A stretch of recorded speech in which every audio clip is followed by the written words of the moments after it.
The digital world is a really busy and noisy place these days, but for some reason, when we publish our course, we still expect people to magically find us and come flocking to our checkout page. But we can't really expect someone to find our course without getting out there, raising awareness, helping others to see what kind of impact it's going to have on their life, and what they have to lose if they don't make a change. In other words, creating a high-quality course does not guarantee success. So what does? The list might feel endless, but what we really need is magnetic messaging and a commitment to mastering our mindset, in addition to solid course design and a willingness to stay focused on learning and implementing only the things that actually matter. Of course, you can absolutely choose to hope for the best, or you can roll up your sleeves and dig into the actions that make a difference. Anyone can add a digital course to their business. So what sets the six-figure course creators apart? You're about to find out.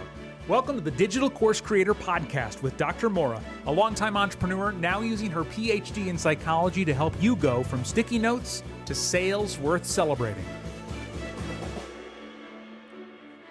Expecting people to come to a party when you have not even sent invites out is kind of like expecting people to come buy your course when they don't even know it exists. I get it though. We all remember the movie Field of Dreams, right? And in that is the famous line, "If you build it, he will come." It has become a phrase that we all have uttered at least once, but the truth is, it is an utter lie. I know that when I first got started, I was just so passionate about my offer that I did not anticipate any issues at all with selling it. And I was wrong. We can only purchase what we know exists, what we've heard about. It is impossible to fill out a sales page, a checkout page, hand over your credit card, and take a course that you do not know exists. Now you might be thinking, okay, but word of mouth is powerful. And it is. But how does word of mouth work? You have to have raving fans who have been through your course, who have gotten the results, and who know more people who would also benefit. Without those three key elements, word of mouth marketing doesn't work. And that brings us back to the original issue. If you build it, they will come. Word of mouth can only work if people show up and engage with your course in the first place. And we cannot leave that to chance. The most successful and profitable digital course creators, they know that it is critical to have magnetic messaging that will attract the right people. In fact, the phrase of "if you build it, they will come" is probably more accurate as "if you build it, market it effectively, have an offer that will solve a problem, and a course that is so well designed that they can't help but experience success, they will come." The question becomes, do you want to keep trusting in a movie phrase from 1989, or do you want to take action to fill your courses with intention? If you are ready to ditch putting faith in a movie line, there are 2 steps that you can take to start making a difference in the profitability of your course today. The first step is to master your mindset. If you've been around the podcast for any length of time, you have heard me talking about this before. But today, I want to share something with you just a little bit different. Being stubborn is one of the best ways to start mastering your mindset. I'll be honest, this can feel tough because we are told as kids that we should not be stubborn, right? We are told to share our toys, to give in to what adults told us to do, and generally not make any kind of ruckus, which, being stubborn, almost always creates some kind of ruckus. Being stubborn, however, can be such a great indicator of success as an entrepreneur. And you might be thinking, okay, maybe, but why? Well, it's because if we just slightly redefine stubborn a little bit, you'll see what I mean. instead of it meaning that we are bullheaded, that we're obstinate, that we don't listen to anyone or do what other people want, what if we defined it instead to be that stubbornness is a willingness to keep trying new ideas until we find the one that works just right? What if we used the term stubbornness to be a trait that indicates a commitment to the people that we want to serve in our business? That we aren't willing to just throw up our hands in the air and give up? What if stubbornness actually means that we are in it through the nitty-gritty, the messy middle, and the glorious success that can result? The catch here is that we can't let stubbornness keep us from listening, from learning, and from trying things that are outside of our comfort zone. Recently, I was on a group call, and the leader was taking us through a series of reflections and questions to help us start identifying our deeper purpose in our business. I love this kind of activity. We worked for a little bit, and then we broke into groups to share what we had written, what we had uncovered. And I had been one of the brave souls that had offered my deeper purpose as an entrepreneur before we even got into the activity. The leader had said, "Hey, has anyone ever done this before? Do you want to go ahead and share it?" And so I had raised my hand and I shared that. So when we got to the breakout group, I went last because I had already gotten a chance to share once, and I wanted to make sure everyone else had that same chance. We managed our time miraculously very well. And when we got to my turn, I shared my deeper purpose, and the group shared that they didn't think it was my purpose at all. This is where stubbornness can creep in a positive or a negative way, especially since I am prone to stubbornness as an only child. So when the group said, I don't think that's your deeper purpose, I don't think that's it at all, immediately I was really shocked, honestly. I had spent so much time working on this, sitting in the silence, really thinking about the impact that I wanted to make in my business. And so stubbornness came into play here in two different and distinct ways. The first one was that gut reaction of, well, you don't even know my business, and I know what's in my heart. I wanted to dig my heels in and be stubborn.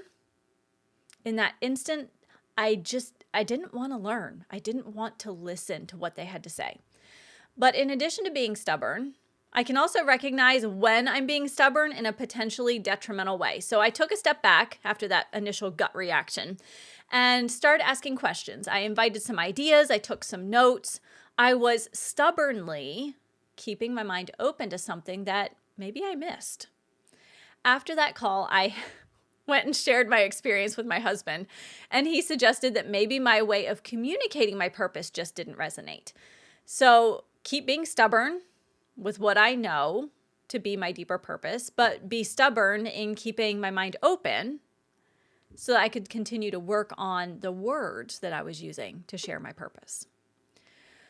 I tell you all of this to say that stubbornness can be a double-edged sword. It's one where you can stop with that dig the heels in kind of mindset, or you can use stubbornness to stay stubbornly open to listening to what others have to say and then still going and making your own choices for your business, right? That's that personal power that you need to retain. So stubbornness is really a double-edged sword. It's one that is often more helpful than not when you are building a successful and profitable digital course business. The second action that I told you can take today to impact the profitability of your first or next digital course is to magnetize your messaging. So the first action, be stubborn. The second action, magnetize your messaging. Think about two magnets. When you have the correct sides facing one another, they pull together, right? They automatically go whoop. And if you have the wrong sides facing each other, they tend to repel one another. You cannot make them attach to one another, no matter how much you try. We want our messaging to work exactly like magnets do. We want our messaging to attract the right people and repel the wrong people. So what do I mean by that? I mean that we want to attract the people who are a great fit for our course, our programs, and our offers.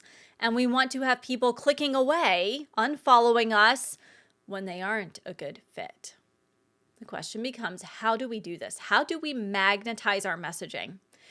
Nonconformity creates a standout message. Be bold, be confident in what you say, and look for the nooks and crannies that no one else is addressing or they're afraid to address. When you create a ruckus and stand out with your message, it will be so much easier for your potential students to find you and say yes to your offer. Highlighting what is wrong or inaccurate about your industry is a great way to begin standing out. Recently, I was on a call with a client and they asked me if they could hit a specific revenue goal by a certain date. And often, the answer out of most coaches' mouths is an emphatic yes, because it's technically possible.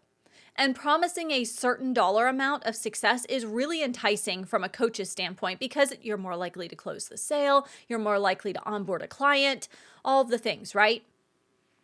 Maybe some coaches who take this tactic are driven by being able to pay off a vacation, a loan, save more for retirement, pay for groceries without counting every penny.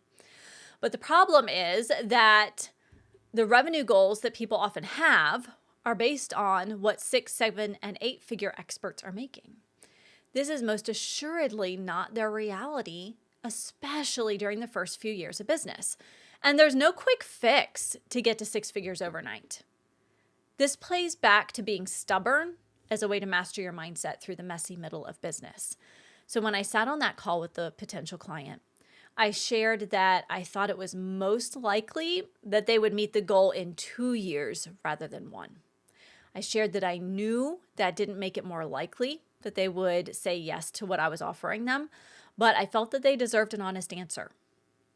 Another client of mine shared that they wished everyone were as honest and open about how hard it can be to get to that 6-figure mark, and that launches aren't a magical experience that drastically shift your business the first time you try them. This is what I mean by taking a stand, speaking out about the norms that are causing trouble. When course creators are bombarded with massive launch numbers, they start to think that this is the norm, when in fact it is the exception. For people who hear me talk about this and still want to walk through the door, I know that I've attracted the right kind of client for my digital course studio program, whether it's the group side of things or one-on-one coaching. I know that they aren't looking for a quick fix, but instead they're really committed to doing the hard work and doing it over and over and over to find the right combination that leads to success. At the same time, I've repelled the potential clients who are just looking for that fast fix and minimal effort. The messaging is magnetic. Now, if this is a new concept for you, you're going to want to stick around to the end because in just a few minutes, I'm going to share with you a few questions that you can use to uncover ways to create ruckus in your messaging that I think you're going to want to hear, because you can also put those into action today. Now, at the beginning of today's episode, I did share with you that you can rely on a movie mantra. If I build it, he will come. Or you can rely on taking 2 actions beginning today to begin the process of making your digital course a profitable addition to your business. Hopefully, at this point, you've made the decision to take action and let the movie just be a pleasant way to spend an afternoon, especially since you can have popcorn either way. You can make popcorn all on your own. You don't need a movie as an excuse. Assuming that you are going to take action toward mastering your mindset and creating magnetic messaging, which will you begin with first? Will you focus your energy on being stubborn to steel yourself against the inevitable challenges that pop up? Or will you start by shifting your messaging to magnetize your audience?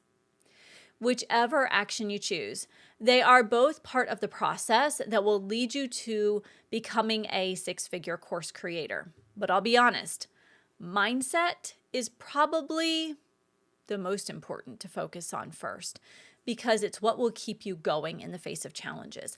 Mindset is something that I have been managing in my own business with my students, in my college courses for over 15 years as a psych professor, as a mentor, as an entrepreneur. While learning and mastering the strategies of business is really important, in fact, it's critically important, Doing that really only makes up about 10% of our success as an entrepreneur. The other 90% often comes down to the mindset work. Now back to magnetizing your messaging by creating a bit of ruckus. Magnetizing your messaging is something that most entrepreneurs struggle with. We feel like we should just be able to speak from the heart, share our offer, and it be well received. We know how important what we're doing is to the world. But with so many people online, we have to stand out. And the best way to do that is to create magnetic messaging around your course and your business. And the first step to doing this is to ask yourself these 3 questions. Number 1, what gaps do I see that no one else sees in my industry? Number 2, what makes you want to scream from the rooftops when this happens in your industry? And not scream in a good way. Number 3, why are the people you serve not seeing the progress they want? Take time to think about these questions, and I can guarantee if you are a master of your area of expertise, you will come up with at least one topic that you can talk about that will create a ruckus and start to magnetize your messaging. And if you want more quick solutions for building a successful digital course business, be sure to hit follow. If you are ready to take action on your messaging in particular, check out episodes 186 and 164 of the Digital Course Creator podcast for more details on messaging in a way that doesn't feel heavy and it doesn't feel complicated. Until next time, happy creating.